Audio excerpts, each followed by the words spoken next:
On this podcast episode, I'm going to share with you my corrective tools to correct any behavior. That was a little redundant. Corrective tools to correct any behavior without damaging our children's confidence. After you are done with this podcast episode, you will know exactly how to correct behavior the long term, not just putting out fires, calming your child down for the moment, but really how to equip them with better ways to manage their emotions and interact with others.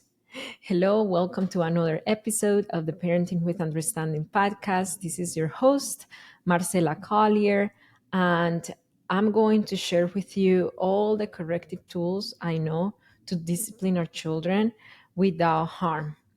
I worked with 14,151 parents in my parenting coaching agency, HIC Parenting, alongside my coaches, and discipline is 4 weeks. Yeah, 4 weeks out of the 14 weeks of our coaching program.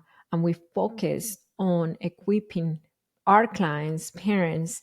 Many of them have sensitive kids. Many of them have neurodivergent kids, autistic kids, ADHD kids, on how to correct their behaviors while empowering them with skills, with ways to manage their emotions, and empowering them with confidence that they can relate to themselves and to one another peacefully.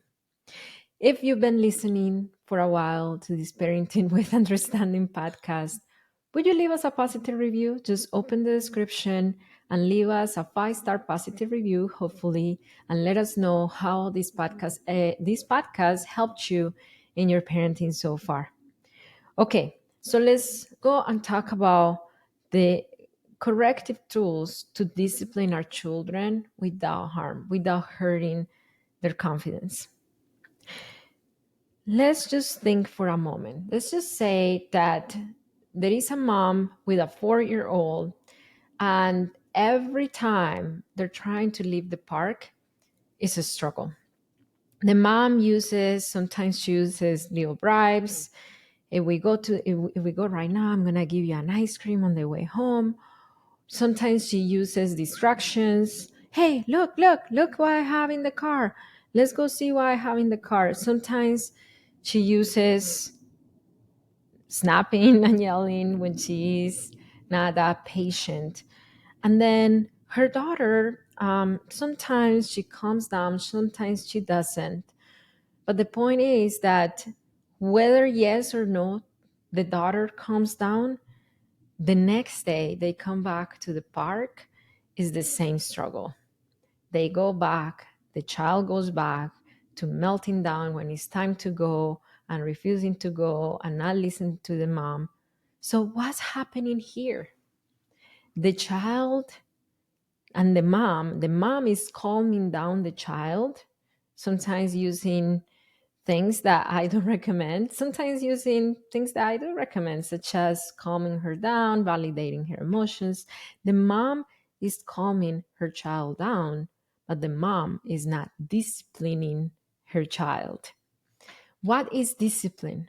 Discipline is equipping the child with the skills to manage her emotions and have better behavior in the future. Discipline is setting up our children up for future success. That's what discipline is, which is very different to punishment, which is having our children pay or feel bad about something they did, something that happened in the past. Punishment focuses on the past, and discipline focuses on the future. And if you want to have a full breakdown of discipline versus punishment, you can open the episodes here in the Parenting with Understanding podcast, because I believe, yes, the episode before this one is that full breakdown, discipline versus punishment. So she is calming her child down, but she is not disciplining her child, because discipline is equipping her, equipping the child with better ways to manage her emotions and better skills to make better choices. In order to do that, we need to understand what's the lacking skill here. What's the lacking skill here? Every time that you're about to discipline your child, ask yourself this question: what's the lacking skill here? Because once you understand and you are very clear about the skill that your child is lacking, you know what the discipline needs to be about. Discipline is teaching, discipline is guiding, discipline is equipping children with better ways of managing future situations. So if we're already clear about the skill they need to develop, then we would know how to guide them. So let's just say that in this same story, the skill is that the child has a really hard time with separation anxiety. Every day she is a single child. She doesn't have siblings. And every day that's the only opportunity that this 4-year-old has to interact with peers. She's homeschooled, by the way. So it makes sense why leaving the park is such a hard thing for this child, considering that is the only peer interaction that she has throughout the day. She has separation anxiety. So if we think about our children's behaviors, we think about what's beneath it. Otherwise, we would miss it. Punishment focuses on fixing the behavior or eliminating the behavior. Discipline focuses on unveiling the lacking skill, the emotion beneath it, the behavior, the need beneath the behavior, and equipping our children with better ways of managing their behaviors, managing their emotions. So now we are clear it is a case of separation anxiety. Now, let's talk about the tools. The tools. The tool of helping our daughter, helping our child with managing their emotions. The tool of emotional regulation, of emotional management. So, if we know that separation anxiety is what's causing the distress, then discipline is how can I help my child cope with that distress? So let's just say that this mom is now a secure parent and she listened to this podcast and she understands that her child is dealing with the separation anxiety at that moment. Maybe this mom sees that and then she develops with the child, alongside with the child, a plan for the goodbye, a plan to make the goodbye a lot easier. So let's just say that imagine this mom before going to the park prepping the child and saying, okay, so once we are about to say goodbye, we are going to say goodbye to all our friends. We are going to give them a goodbye hug. And then we are going to tell them when we are going to see them again. That helps so much with separation anxiety, for not just park separation anxiety, but bedtime separation anxiety or preschool separation anxiety for children to be they're more at ease when they know when they're going to get the connection next time. And then let's just say that they go with that plan to the park. Is it guarantee that the child is not going to have a meltdown or a tantrum? It is not full-time guarantee. But what it is 100% guarantee, the child is going to have a meltdown and a tantrum if she doesn't have any coping strategies or any in advance skill development on how to manage that separation anxiety. That for sure is going to guarantee the meltdown, and the tantrum. So, what is the most likely thing that happened? Remember that discipline is developing skills. We're developing skills. At first, it's going to look clunky. We would not like when we are learning any skill, and any skill, let's dancing, cooking, driving.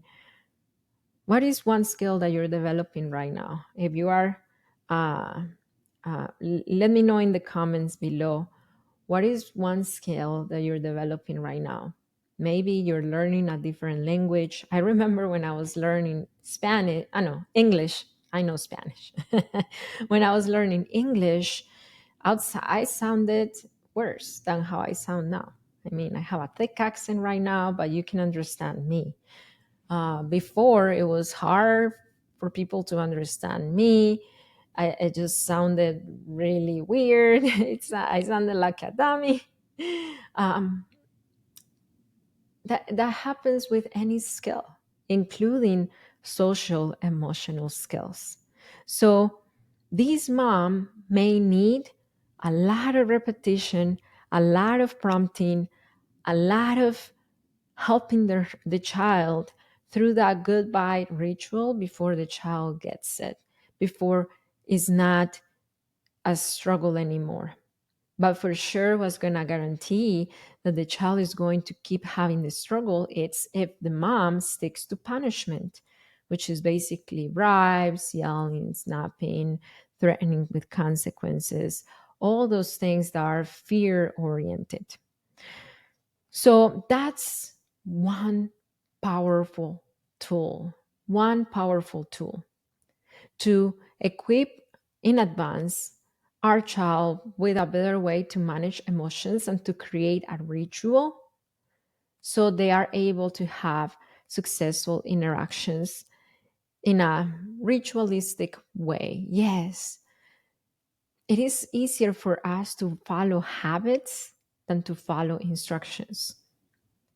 If you want to if you want to go to the gym often, just like it's better to develop the habit of going than saying I'm going to do all these things at the gym, and I'm going to um, lose all this weight or gain all this weight, whatever fitness goals you have.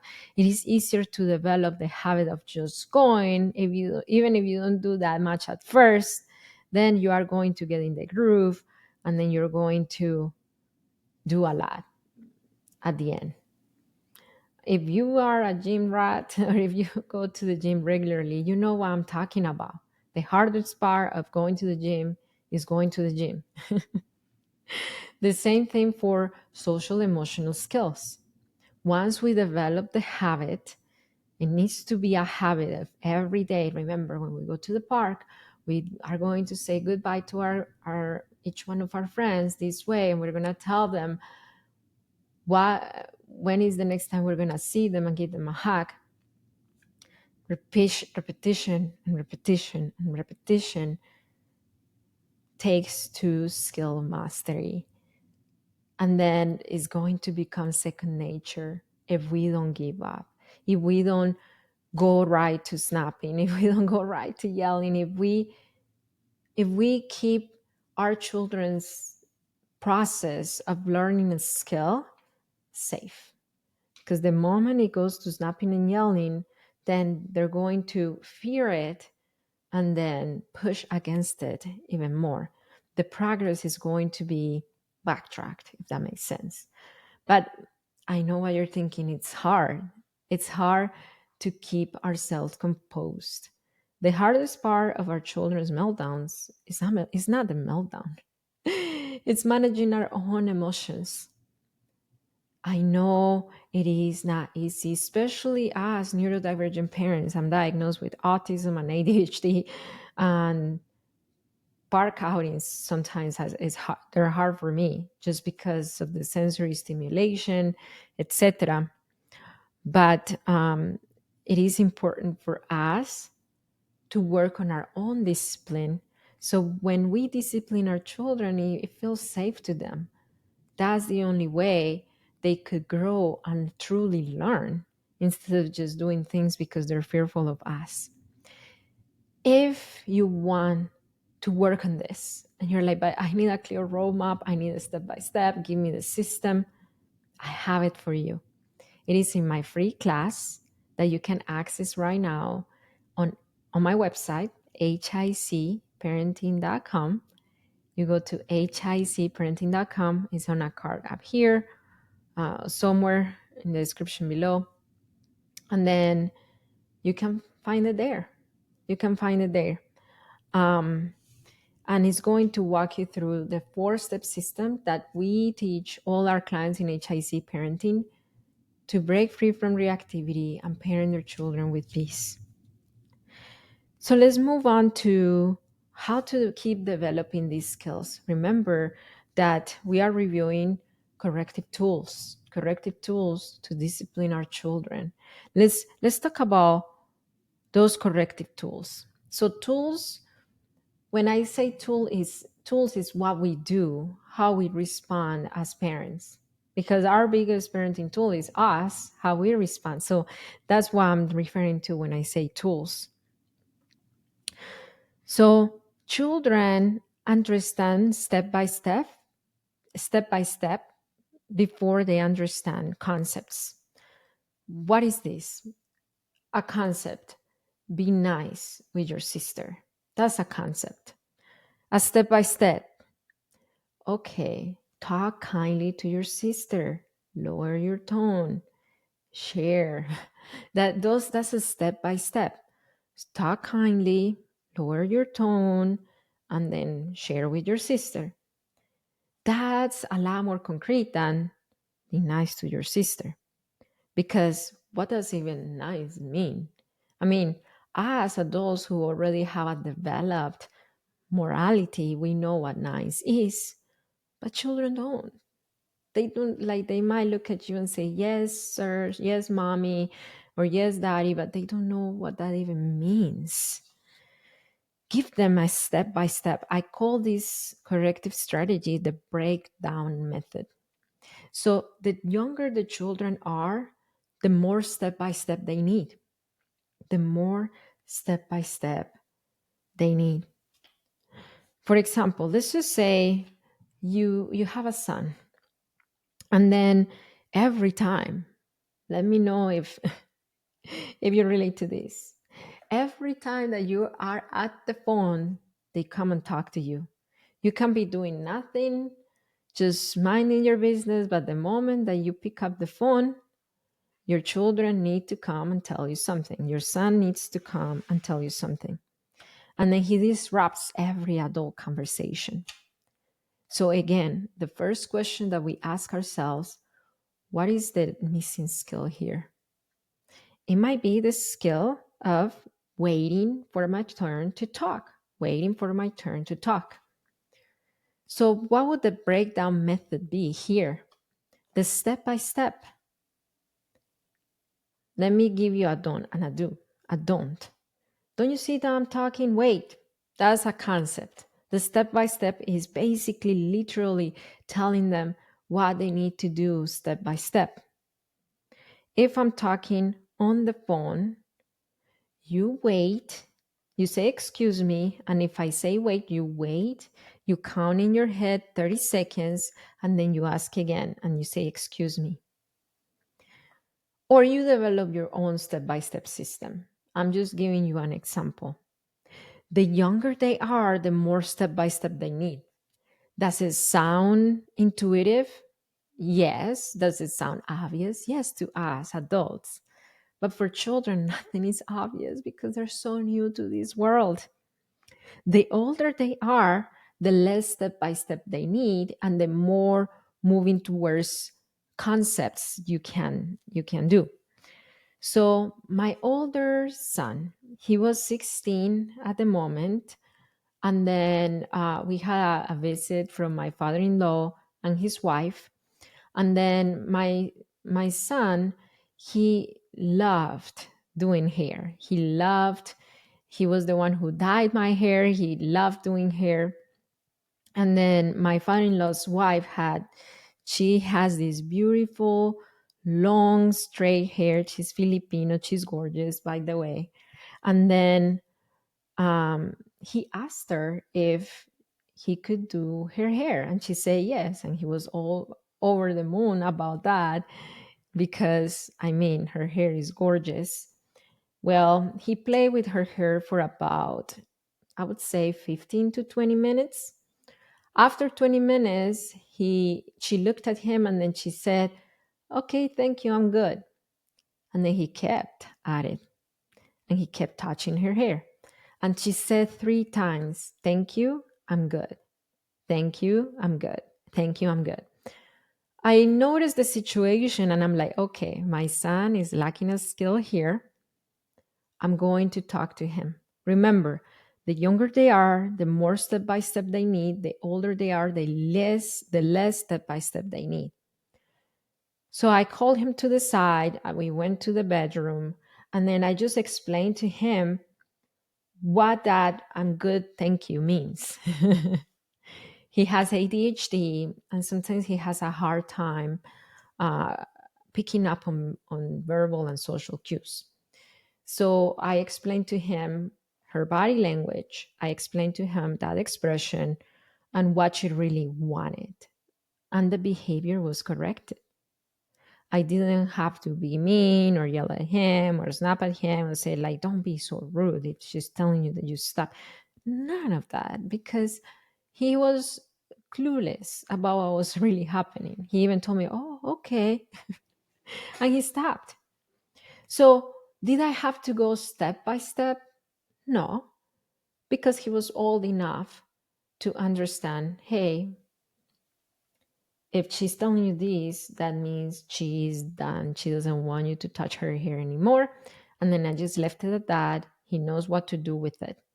With younger kids, you need to explain this step by step, this step by step, this step by step. The older they are, the broader you can be. And the older they are, the more you can space the behavior, the situation from the teaching portion. So it depends. It depends. It depends because if they are not calmed down, if they are tantruming, dysregulated, all over the place, melting down, they're not going to learn there. There is no corrective discipline tool that is going to work with a dysregulated child. You have to work on co-regulation first. But as soon as they calm down, the faster you do the correction, the more efficient you do the correction. The older they are, the more you can space out that. So let's just say that you have a toddler. The faster he gives you give them feedback, the easier they're going to connect the behavior with your feedback. With older kids, it's important for them how they see themselves in society, how they present themselves in community. So many times, correcting them in public may bring feelings of shame to them. I didn't do that to my teenager in front of my father-in-law's wife. I called him to the side. I went to the bedroom, and we had a private conversation. And I'm doing that with my twins. Now that they're 9, if I see something happening, um, and if it's between us, I call it out right away. But if I see that their friends are around, or somebody from the family is around who they're not that familiar with, I call them to the side.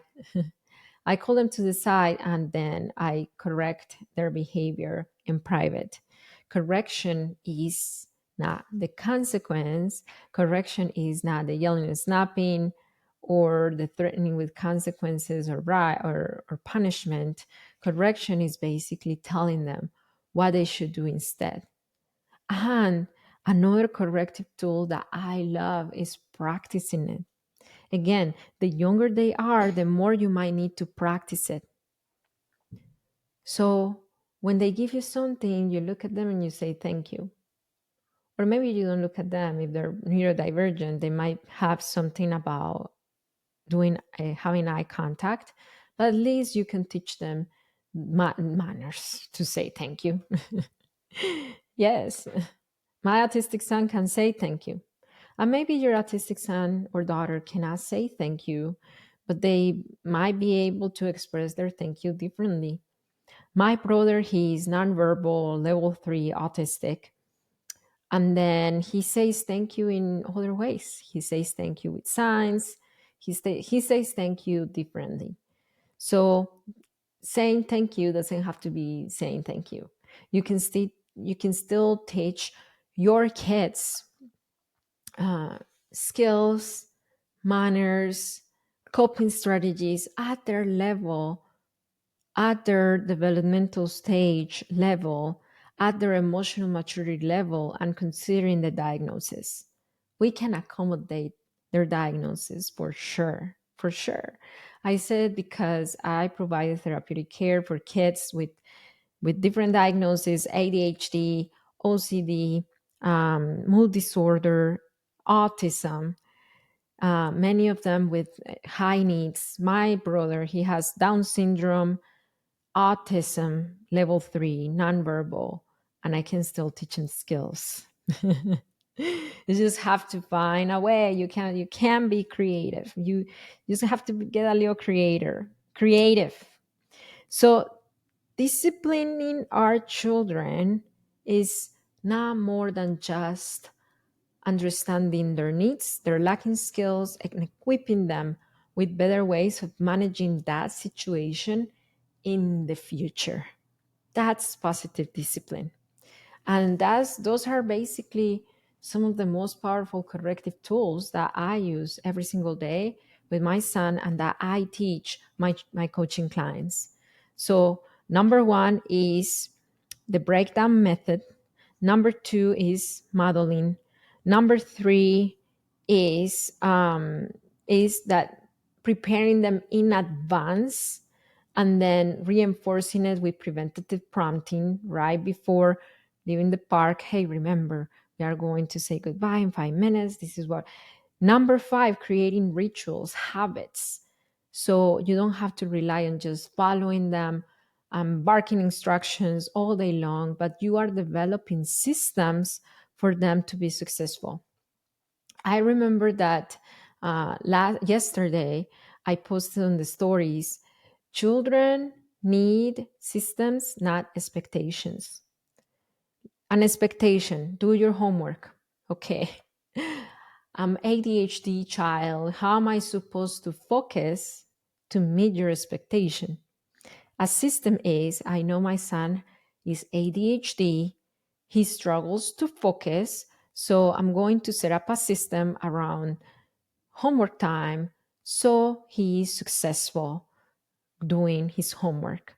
Okay, my autistic son, who is ADHD, hyperactive type of ADHD, he does his reading assignment. He has to do a 20-minute reading assignment every day on the treadmill. That's developing a system and not relying just on expectations. Children need systems, not expectations. If you've been struggling for your children to meet your expectations, think, is my discipline full of expectations or does it have systems in it? Because if it's just full of expectations, the children might not know how to meet them. Systems are set up in place so they know how to meet the expectations. And this goes for children and this goes for anything in life, right? I am the head coach of HIC Parenting, and every coach in HIC Parenting coaches the same way I coach. Why? Because they are full of expectations? No, because our expectations in HIC Parenting have systems. We have SOPs, standard procedure operations. Standard operation procedures. We have standard operation procedures. And that's why all our coaches in HIC Parenting coach how I coach, because we have standard operations procedures. If we did not have those, then HIC Parenting would not be, it would be all over the place. We would not be a cohesive brand because every coach would do whatever they want to do with our clients. We cannot have that happen. We cannot have that happen. Because when clients come to HIC parenting, they want them to be coached as if Marcela is coaching them. And by the way, I am in every client's coaching team, so they still get coaching by me, but they get coaching by other amazing HIC parenting coaches who have the experience and the tool set, but as well the systems. So we all sound the same. So we all do the same thing. If there has been a lot of power struggles in your house and a lot of turmoil and everybody's doing their own thing, I would bet, look at the systems and see, are there systems established for bedtime? Are there systems established for morning time? My twins know the exact time they need to stop eating breakfast and start getting ready in the morning so we can leave the house by 7:30. And this is a system and a habit that I developed with time. When they started kindergarten, they didn't have this habit, and we struggled for about 6 months to develop this habit. But once it became a habit, they didn't need me anymore. Today, I was doing my makeup the whole time when I heard one of my twins, "Hey, Santi," my neurotypical son told my autistic son, "Hey, Santi, it's 7:15, it's 7:20. We need to start getting ready." And then they started getting ready on their own. And by 7:30, when I was done doing my makeup, they were already by the mat room with their shoes on, teeth brushed, and then they were getting their backpacks. Not because they are these disciplined kids that are so good and well behaved, it's because I developed those systems. They know exactly what they need to do in the morning. They know exactly what they need to do when they come from school. They know exactly what they need to do by dinner time. They know when they take their baths, and they know when they go to sleep. That's so much easier than following them around all day because there are no systems in place. That's discipline. It is a corrective tool. It is a corrective tool. If this podcast episode gave you inspiration, transformation, would you share it with one person? Just share it with one parent. If they are parenting a sensitive child, a neurodivergent child, that would be great as well. I love those parents. 75% of our clients are neurodivergent families. And I want you to remember that it only takes understanding of yourself and of your children's needs to transform your parenting. I'll see you next time.